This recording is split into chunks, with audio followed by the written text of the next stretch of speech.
हर पीर से जुमे अपना पसंदीदा शो न्यूज़ वाइज यूट्यूब पर देखने के लिए डॉन न्यूज़ के ऑफिशियल चैनल पर आएं और सब्सक्राइब करना मत भूलें, बेल आइकॉन को प्रेस करें। अब मसलन कल भी क्या हुआ कि ये दोहा में 3 मुख्तलिफ इजलास की हुई हैं। पहले रीजनल कंट्रीज़ का उन्होंने कहा था, तो ज़ाहिर बात है उसमें अमेरिकन इंडिया को लाना चाह रहे थे, वो पाकिस्तान को गवारा नहीं था। तो दोहा में पहले वो रीजनल कंट्रीज़ जो सेंट्रल एशियन स्टेट्स हैं, इस तरह के ममालिक का इजलास हुआ। फिर कल जो असल फोरम है ट्राइका प्लस, जिसमें चाइना, रशिया और अमेरिका और पाकिस्तान है, उनका हुआ।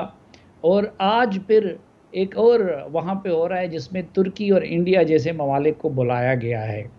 तो लेकिन वो जो रीजनल कंट्रीज़ हैं, ईरान उसमें भी नहीं आया। ज़ाहिर है कि ईरान के जिस तरह के ताल्लुकात हैं इस वक्त अमेरिका के साथ, तो ये बात दुरुस्त है। या तो ये है कि अमेरिकन इस मामले में अपने आप को इस पोजीशन पे ले आएँ कि उसके रोल से बाकी जो रीजनल कंट्रीज़ हैं उनके ख़दशात रफ़ा हो जाए। मसलन अब अमेरिकन एक ज़ुबान से तो ये कहते हैं कि हम अफ़गानिस्तान में पीस चाहते हैं, लेकिन दूसरी ज़ुबान से वो ये कहते हैं कि अफ़गानिस्तान से हम इसलिए निकल रहे हैं कि अब हमारा फ़ोकस होगा चाइना पे।